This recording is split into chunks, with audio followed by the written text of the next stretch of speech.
پر letter مہنگا ہوا ہے. آپ سوچیں اب ڈیزل کو ہم تھوڑا ذرا نا اگنور کرتے ہیں, لیکن ڈیزل جو ہے وہ بڑی گاڑیوں میں استعمال ہوتا ہے. آپ دیکھیں کہ فریٹ چارجز بڑھیں گے اور ٹرانسپورٹیشن کاسٹ بڑھے گی, گڈس ٹرانسپورٹیشن کی کاسٹ بڑھے گی. یہ سب افیکٹ جو ہے نا یہ ہم پہ آئے گا. اب عوام جو ہے نا وہ ہر روز پیٹرول بم میں جو ہے ان کے اوپر گر رہا ہے اور عوام پیٹرول کے بوجھ تلے دبے میں. لیکن صدف گیس واٹ, ایز آلویز دو بڑی جماعتیں اس ملک کی, پاکستان مسلم لیگ نون اور پاکستان پیپلز پارٹی, آپس میں لڑے جا رہی ہیں. دو تیز بیانات. یہ آپ یہ دیکھیں مسئلے یہ ہیں جس کا ذکر ابھی ہم کر رہے تھے, عوام کے یہ مسائل ہیں, ان پر بات ہونی چاہیے, ان پر ڈیبیٹ ہونی چاہیے. لیکن یہاں پر دونوں پارٹیز جو ہیں وہ کیونکہ الیکشن ہے آزاد کشمیر میں تو آپ کو پتہ ہے, تو پھر انہیں اپنی اپنی سیاست بھی کرنی ہوتی ہے, اپنے جو کہتے ہیں نا مینیفیسٹو ہے وہ بتانا ہوتا ہے. یہاں پر ہم آ کر ایسے لگتا ہے ان دونوں نے کبھی ایک دوسرے کا ساتھ ہی نہیں دیا, چاہے وہ کوئی سی بھی آئینی ترمیم ہو رہی ہو, چاہے حکومت بنانے کا معاملہ ہو, چاہے وزیر اعظم کو سپورٹ کرنا ہو, اس وقت یہ بالکل ساتھ ہو جاتے ہیں. لیکن جب اس طرح کے ایشوز آتے ہیں, جیسے کہ ہم آزاد کشمیر کی بات کریں, تو الیکشن نے ملک کا پھر سیاسی درجہ حرارت بڑھا دیا. اب بیانات میں روزانہ کی بنیاد پر تیزی آ رہی ہے. مسلم لیگ نون اور پیپلز پارٹی آمنے سامنے ہیں, بیانات کا سلسلہ جاری ہے, اور اب بات وزراء مشیر ان تک آ گئی ہے. اب ان کی سطح پر آ کر بیان دیے جا رہے ہیں. تو وزیر اعظم کے مشیر ہیں رانا ثناء اللہ, انہوں نے نام لیے بغیر پیپلز پارٹی پر 2.5 سے 3 ہزار ارب, میں کروڑ کی بات نہیں کر رہی, 2.5 سے 3 ہزار ارب کی کرپشن کا الزام لگایا. کہا یہ جو تقریریں کرتے پھر رہے ہیں نا, ان کا نام لیں تو ایک ہی چیز ذہن میں آتی ہے, اور وہ ہے کرپشن. کرپشن کے علاوہ ان کی کوئی میراث نہیں ہے. 15 سال میں صوبے کے 2.5-3 ہزار ارب روپے دبئی پہنچا دیے, اور اس پر انہیں کوئی شرم بھی نہیں آتی. یہ تو اب رانا صاحب کی آپ خود ہی انہی کی زبانی سن لیں. جو تقریریں کرتے پھر رہے ہیں ان کا نام لے تو ایک ہی چیز ذہن میں آتی ہے, کرپشن. کرپشن کے علاوہ ان کا اور کوئی ان کی جو ہے وہ میراث نہیں ہے, صرف کرپشن ہے. اور جہاں پہ ان کو اقتدار لوگوں نے دیا ہوا ہے وہاں پہ انہوں نے کرپشن کی انتہا کی ہوئی ہے. سارا پیسہ کوئی پچھلے 15 سال میں جو 2.5-3 ہزار ارب جو ہے وہاں وہ ملا ہے اس صوبے کو, وہ سارا دبئی پہنچایا ہوا ہے. چلیں یہ آپ نے سن لیا رانا صاحب نے کیا کہا. آپ کو بتا دیں کہ سینئر وزیر سندھ شرجیل نام میمن صاحب یہ کہتے ہیں کہ نون لیگ کو آزاد کشمیر میں دھاندلی نہیں کرنے دیں گے. پنجاب اور وفاق کے وزراء بڑے بڑے دعوے کر رہے ہیں, وہ کرسی چھوڑ کر الیکشن لڑیں, لگ پتا جائے گا. تو چلیں اسی پہ بات کر لیتے ہیں. اسلام آباد بیورو چیف خاور گھمن ہمارے ساتھ ہیں. خاور, اب یہ پیٹرن تو سب کو یاد ہی ہو گیا ہے کہ جب سیاسی اور انتخابی ماحول ہو تو پھر اس طرح کے بیانات ہوتے ہیں, لیکن بیانات کی جو سختی ہے میں اس پہ بات کرنا چاہتی ہوں. 2.5-3 ہزار ارب کی کرپشن کہتے ہیں رانا ثناء اللہ صاحب, کہتے ہیں ان کی لیگیسی کیا ہے, ان کی میراث کیا ہے, ایک ہی چیز ذہن میں آتی ہے وہ ہے کرپشن.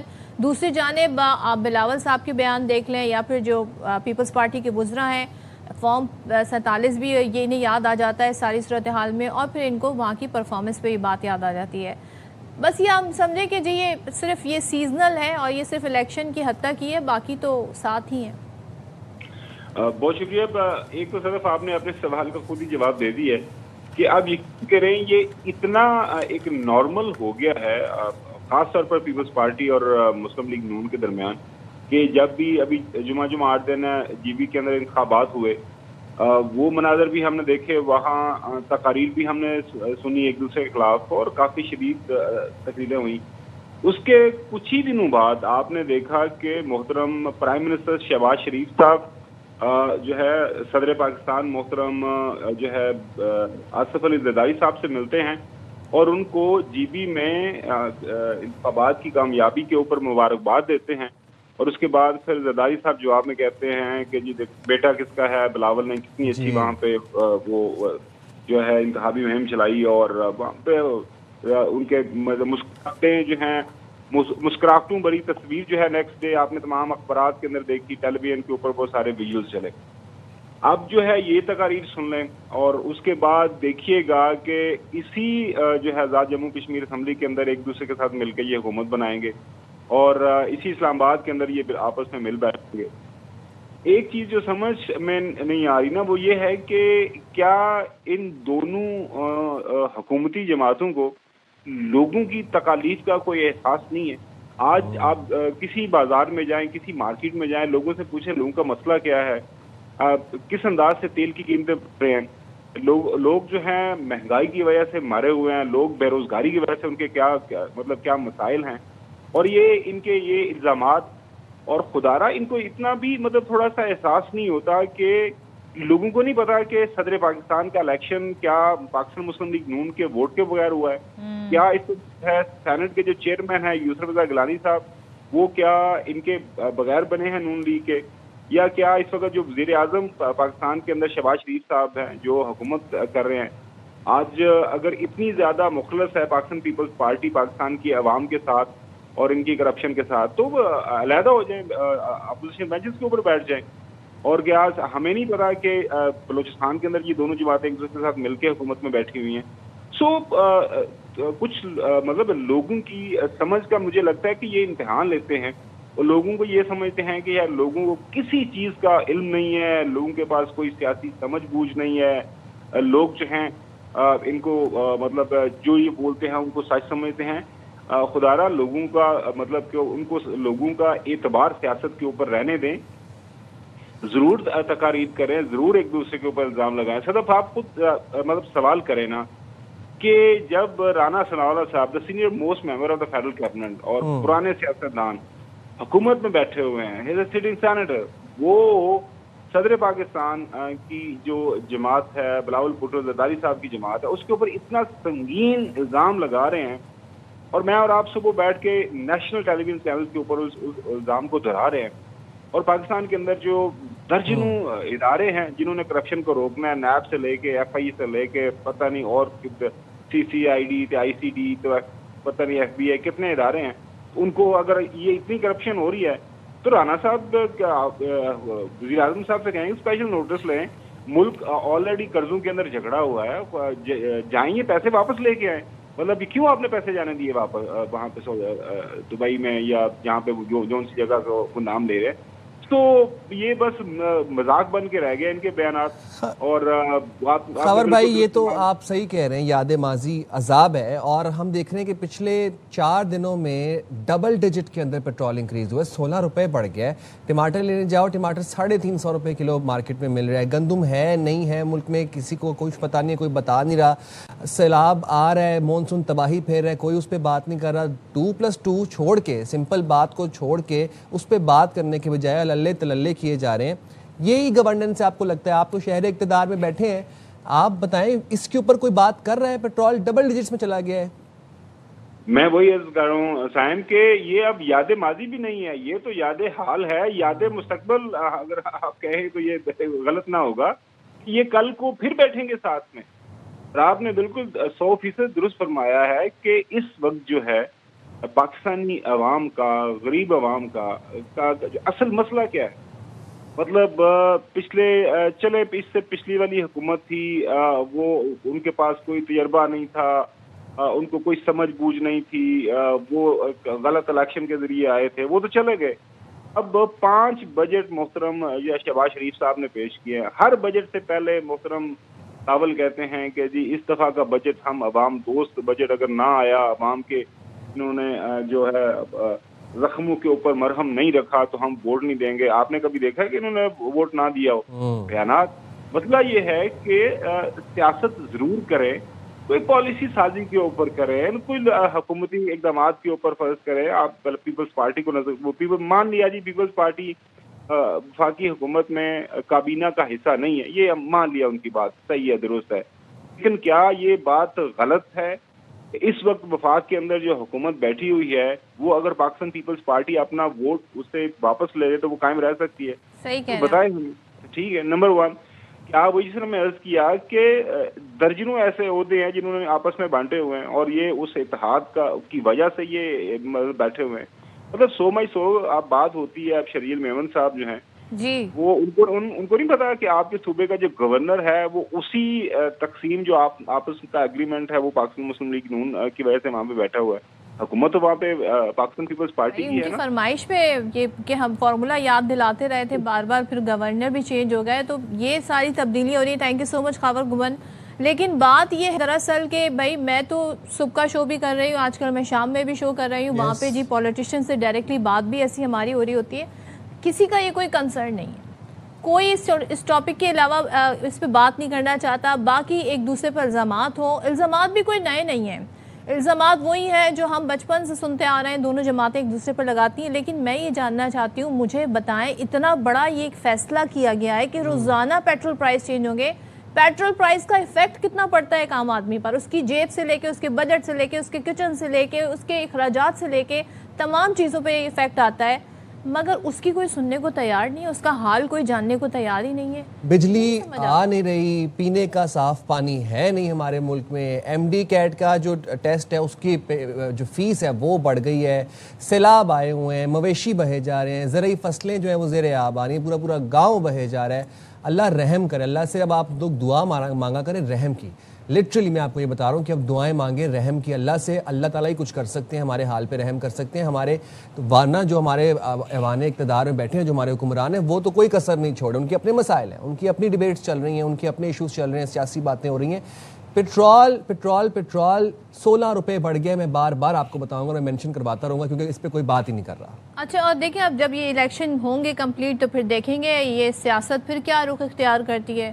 پھر ساتھ بیٹھے ہمیں نظر آئیں گے اور پھر بڑے ہنسی خوشی ہم چاہتے ہیں ہنسی خوشی نظر آئیں، لیکن عوام کے لیے آواز تو اٹھائیں. چلیں جی آگے بڑھتے ہیں. اور جب بات ہو رہی ہے عوام کی تو ہمارے پڑوس میں ملک ہے بھارت، وہاں کی جو یوتھ ہے، وہاں کا جو جینزی ہے وہ باہر نکل آیا ہے. اور معاملہ تھا جی اسٹوڈنٹس کا، تعلیمی اداروں میں اصلاحات کے حوالے سے.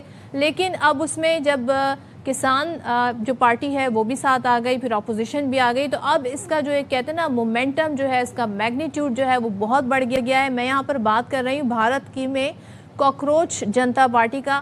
اور ان کا احتجاج اب باقاعدہ انٹرنیشنلی بڑا اس وقت ہے نا توجہ حاصل کیا ہوا ہے. لمبی خاموشی کے بعد اب نریندر مودی کا موقف بھی سامنے آ گیا ہے.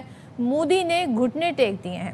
طلبہ کے شدید احتجاج پر مودی نے جی تھوڑا کہتے ہیں نا اپنا ذرا انداز بدلنے کی کوشش کی اور کہا ہے کہ طلبہ کے مفادات کا تحفظ حکومت کی ترجیح ہے. نوجوانوں کی فلاح و بہبود انتہائی اہم ہے اور پرچہ لیک کرنے کے ذمہ داروں کو سزا دینے کے لیے فاسٹ ٹریک عدالتیں قائم کرنے کا بھی انہوں نے اعلان کر دیا ہے. ساتھ ہی امتحانی اصلاحات کا اندیا بھی دیا ہے. اور لیکن اسٹوڈنٹس کہتے ہیں جی وہ وزیر تعلیم جو ہے نا جب تک وہ مستعفی نہیں ہوں گے، دھرمیندر پردھان. اچھا 2-3 میں آپ کو اپڈیٹس دے دوں. ایک تو سونم وانگ چک جو کہ 26 دن بعد انہوں نے اپنی بھوک ہڑتال توڑ دی اور فائنلی ان کے ساتھ کچھ مذاکرات ہوئے جس کی وجہ سے انہوں نے کچھ کھا پی لیا. ایک تو یہ بات ہے. دوسری بات یہ ہے کہ گودی میڈیا آپ چیک کریں از ایٹ اٹس ورسٹ.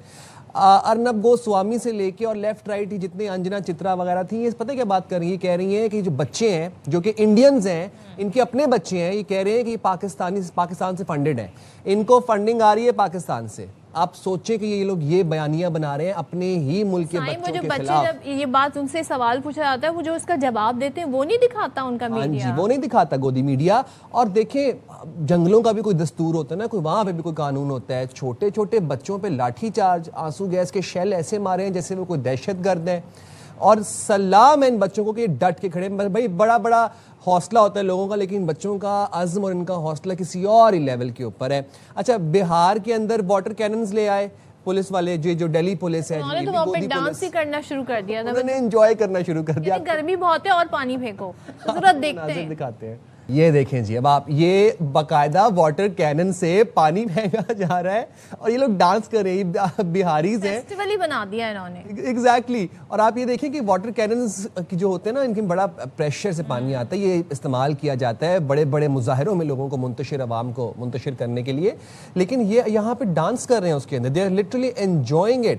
اب بات کا مقصد یہ ہے کہ they are prepared for it. اور یہ پھر وہی بات ہے کہ وہ اس چیز کا عوام جو تھے، جو اسٹوڈنٹس ہیں انڈینز، وہ اس دن کا انتظار کر رہے تھے کہ کب وہ باہر نکلیں، کب وہ اس بی جے پی کی فاشسٹ حکومت سے اپنی جان چھڑوائیں. مانگتے ڈیمانڈ وہ صرف دھرمیندر پردھان کا استعفیٰ کرتے ہیں. یہ آپ دیکھیں، یہ والے مناظر ہمیں انڈیا سے دیکھنے کو مل رہا ہے اس وقت. جی عوام کا یہ حال ہے. مودی کیا یہ شائننگ انڈیا ہے؟ پولیس اور عوام کے درمیان آپ یہ دیکھ رہے ہیں کس طرح کی ایک طریقے سے نوک جھوک جاری ہے.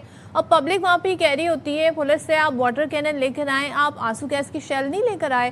تو یہ جو احتجاج ہے اس کا دائرہ ہم دیکھ رہے ہیں بھارت کے بہت سارے شہروں تک پھیل گیا ہے اور لوگ اب کہتے ہیں نا بے خوف ہو کر سامنے آ رہے ہیں.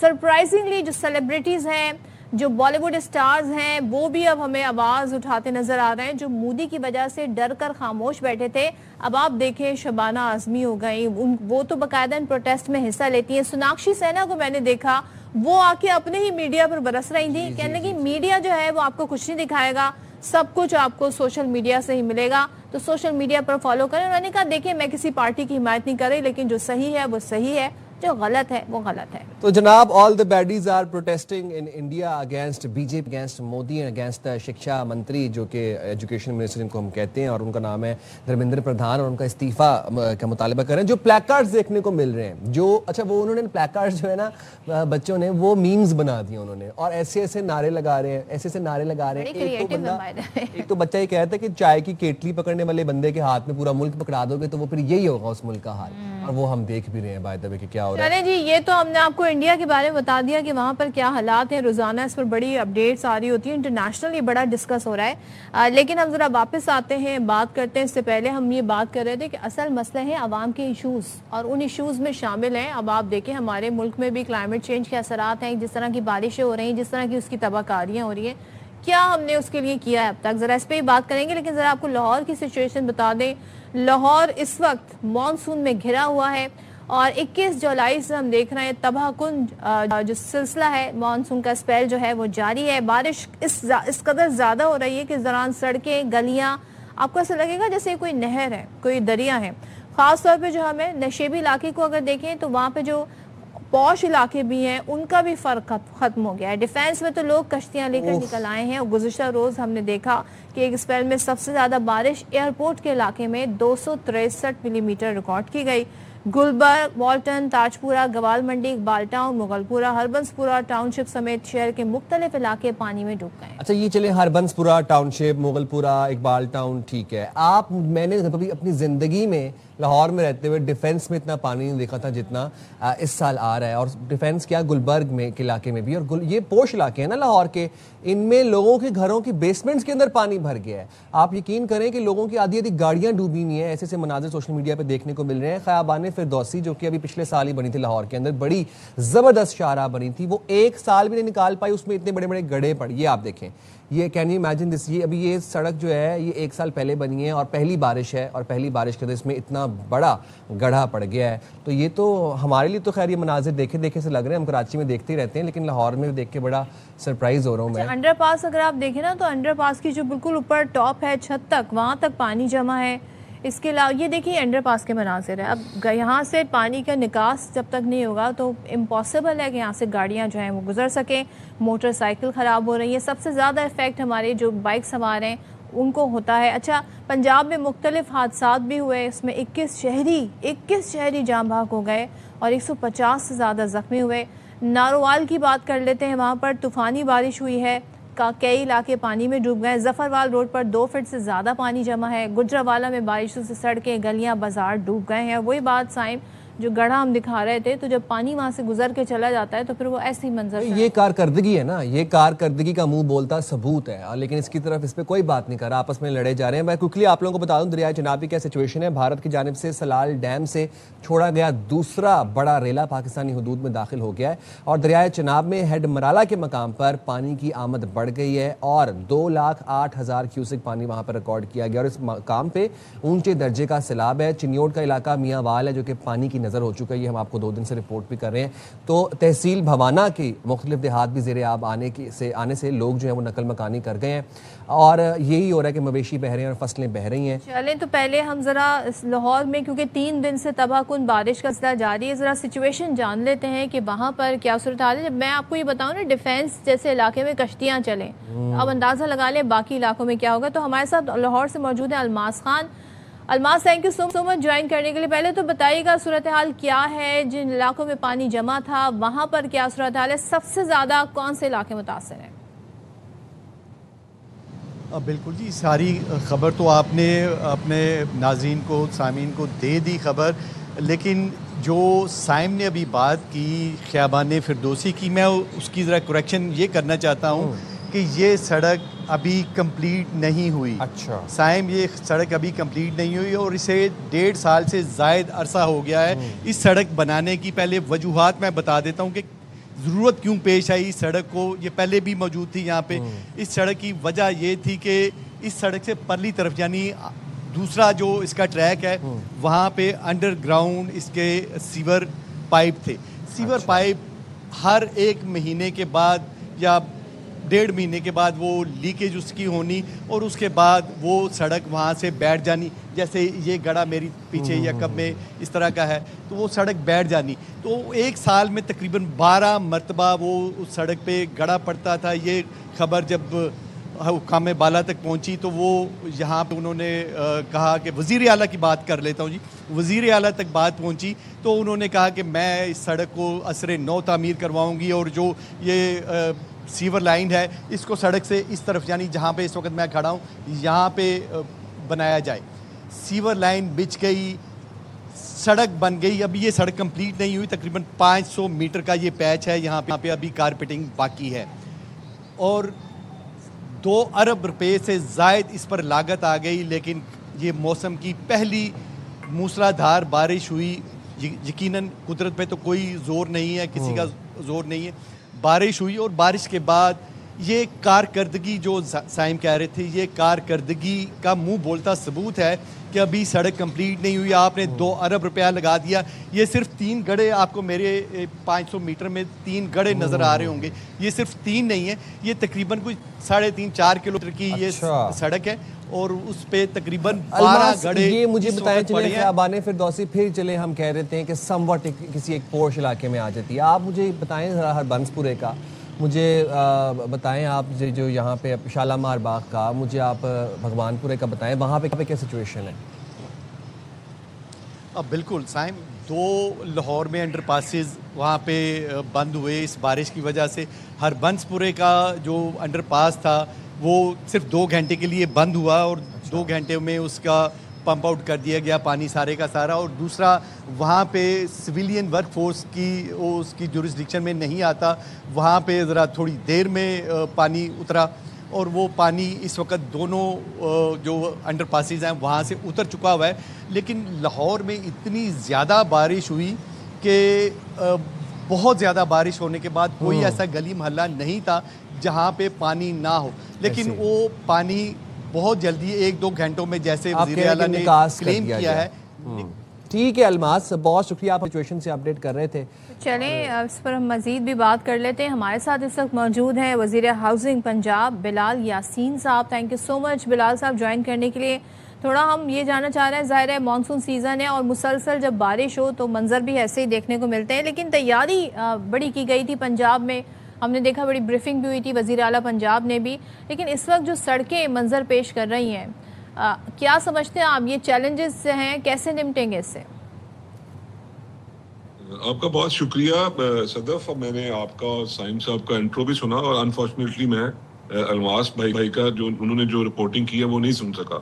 مجھے آپ کے انٹرو میں جو چیزیں میں نے جو پک کی ہیں, آپ نے 3 چیزوں پہ بہت زیادہ فوکس رکھا. ایک آپ نے کہا جی کہ روڈ پہ بہت بڑا گڑھا پڑ گیا, ایک چیز. دوسرا آپ نے ایک انڈر پاس کو بار بار دکھایا کہ جی انڈر پاس پانی کے ساتھ مکمل طور پہ فل ہے. تیسری چیز آپ نے یہاں پہ ڈسکس کی کہ کشتی چل گئی ڈیفنس کے ایریا میں. تو میں آپ سے ریکویسٹ یہ کروں گا کہ جو اور ساتھ ہی ساتھ چوتھی ایک چیز میں نے نوٹس کی ہے کہ آپ نے کہا کہ جی لاہور کی شہروں میں پانی موجود ہے. یہ پرانی بات ہے, 4 دن مسلسل پانی جو یہاں پہ بارش کے بعد 500 ملی میٹر کے قریب بارش ہوئی اور اس کو الحمدللہ اللہ تعالیٰ کی مہربانی سے اور مریم نواز شریف کے ویژن کے مطابق اس کو ہم 3 گھنٹوں میں, 2.5 گھنٹوں میں, 4 گھنٹوں میں کلیئر کرتے رہے. 500 ملی میٹر بارش کسی بھی فرسٹ ورلڈ کنٹری میں بھی ہو جائے نا تو اس کو دنوں پہ جاتا ہے اس کو ڈی واٹر کرنا. آپ 3-4 دن کا مجموعی نمبر بتا رہے ہیں یا کسی مخصوص علاقے میں ہونے والی؟ نہیں, میں مجموعی طور پہ بتا رہا ہوں کہ 4 دنوں میں 500 ملی میٹر سے زیادہ بارش ہے. کل لاہور میں ایک جگہ پہ جہاں پہ آپ نے کہا کہ جی کشتی چل گئی, وہاں پہ 250 ملی میٹر 260 ملی میٹر بارش تھی.